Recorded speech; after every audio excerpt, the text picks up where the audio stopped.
Balandžio 27-osios popietę į tradicinę Jurginių šventę susirinkę palangiškiai buvo pamaloninti išskirtinių ir visai netradicinių renginių. Pačioje miesto širdyje, Vytauto ir Vasario 16-osios gatvių sankryžoje, grojant pučiamųjų orkestrui, atidengtas paminklas daktarui Jonui Basanavičiui. Ceremoniją vedė Palangos kultūros centro vadovas Nerijus Stasiulis. Joje kalbėjo miesto meras Pranas Žeimys, kovo 11-osios nepriklausomybės akto signataras Bronislavas Lubys, Kauno Vytauto didžiojo universiteto karo muziejaus direktorius Jucevičius, paminklo pastatymo iniciatoriai Lietvaitis ir Mancevičius, Jonui Basanavičiui skirtą eilėraštį perskaitė jaunųjų skautų atstovė.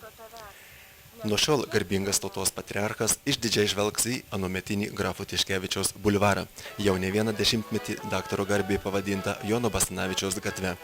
Šią progą pagrindinių paminklų pastatymo iniciatoriaus ir koordinatoriaus Vitalijaus Lietvaičio paprašėme papasakoti, kaip sekėsi koordinuoti paminklo pastatymo eigą ir kodėl jis šiandien stovi ne savo, tai yra Jono Basanavičiaus, o Vytauto gatvėje.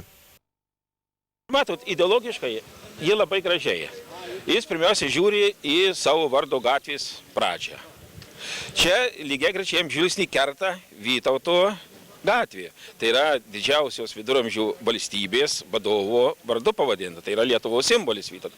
Jam iš dešinės yra Vasario 16 gatvė. Tai yra krištolinė Basnaičio svajonė. Taip, kad jis ideologiškai labai gražioje vietoje ir tinkam. O kad jis būtų pastumta 100 metrų ten link Basnaičiaus gatvėje, vargu ar mes gražesnę vietą ir tinkamesnę būtume suradę. Na ir šiek tiek istorijos to paminklo pastatymą, reiškia, kiek maždaug jis tai galėjo kainuoti, kaip sekėsi darbai, ar nebuvo problemų ir taip toliau?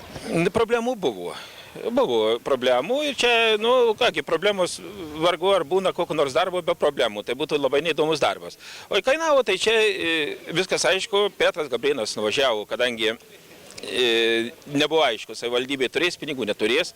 Petras Gabrėnas jis pats susirado Bronislavą Lubį, nuvažiavo pas jį, paprašė 20 000 litų ir Lubys jo skyrė, 3 dieną buvo visi sąskaitoj pinigai, politinių kalinių tremtinių sąskaitoj. Ir tų pinigų užteko.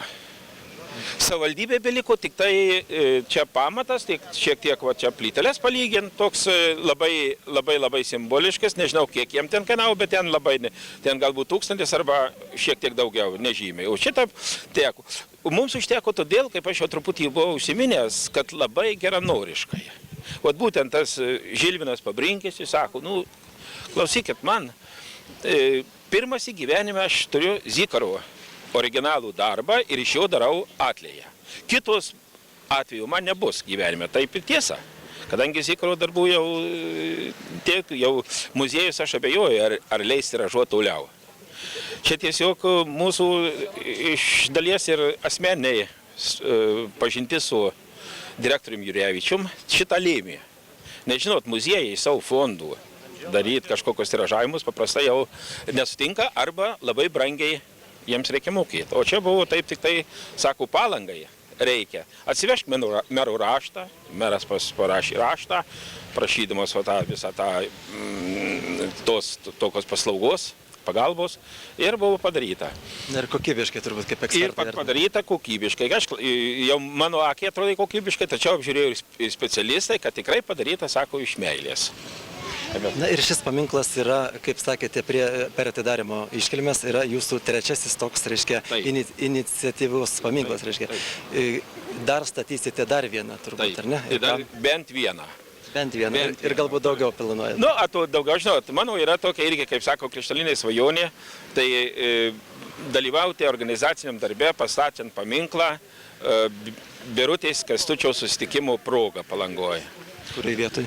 Nežinau, aš tik tai, kad aplamai idėja. Jų yra netgi 2 variantai sukurti jau. Tai yra prieškarinio skulptūros labai gražus darbas, yra makatėlės Vinco Grybo, žuvusio 41 metais. Dabar užmiršau, skulptorius miręs iš Kauno. nu dabar neprisimenu ant greito pavardės, reiškia, du jau yra, bet jų gali būti ir daugiau konkursas kelti. Ir ta vieta yra, bet kad tokio monumento, ten jau turėtų būti monumentalus darbas. Kunigaikščiams, mūsų praeičiai tokiai, žinoma, jau stato monumentus. Ir Palangoje jis turėtų būti, ne šiaip ar taip, tegul daleiskim, sakykim, tas ideali meilė kažkokie tarp Birutės Kęstučio gali būti ir legenda graži. Ir tai kažkokia istorijos dalis Palangos. Taip, bet yra faktas, kad Birutė Vidimantaitė tai yra kilusi iš Palangos arba jos apylinkių. Tai čia mūsų. Ir kad kunigaikštis jis negalėjo jį pas jį nubėgti į Trakus ir ten reiškia, jis ją susirado čia. Tai būtent, o tai yra Vytauto tėvai. Todėl jie verti yra, kad Palangoje stovėtų monumentas. Čia galbūt ne vien tik Palangos problema, ne vien tik Palangos jėgom pasaryti, čia turėtų būti jau visos Lietuvos. Tai o šitam projekte, mano, yra svajonė dar. Na ir paskutinis klausimėlis. Kas iš visų jūsų organizuotų paminklų galbūt jums arčiausiai prie širdies? Sunku pasakyti. Aš, sakykime, Laimingas Kristas jis pasistatė. Buvo daug darbų, daug tokių problemų, kadangi tas infliacijos laikas, pinigų, tas ne tik praradimas, bet jis jau labai lengvai, kadangi, kaip čia pasakyti, buvo tokia, besąlygiška, visapusiška parama. Ir iš miesto visuomenės, iš miesto valdus buvo sukurta tam tikra tokia grupė įtakingų Palangos asmenų, reiškia, turinčių valdžią. Ir buvo žymiai lengviau dirbti, kadangi galėjo kreiptis ir pagalbos.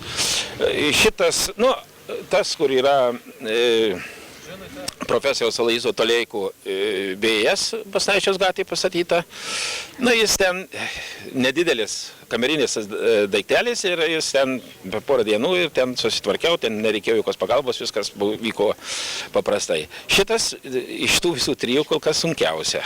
Todėl jis, ko gero, man ir mėliausias, kadangi vis tik buvo sunku, buvo susidariusi tam tikra opozicija, man nesuprantama, kodėl. Iš pradžių viskas tvarkoj, paskui jau kalba, kad reikia ir iš šio, ir to, ir vis niekaip neįtinka. Aš nežinau, kokia čia priežastys, reiškia, čia daugiau iš profesionalų, iš mūsų tarnautojų, galbūt net tam tikrą prasme ir architektų, o galbūt čia vidaus konkurencijos klausimas. Nežinau kaip ten, bet buvo tokia reakcija, kurią buvo gana nelengva įveikti. Ir mes jį galėjom pastatyti vasario 16. Paskui buvom lygtai sutarę kovo 11. Taip pat nepriklausomybės atkūrimo dienai. Toliau jau užkalta prie paminklo kovo 30.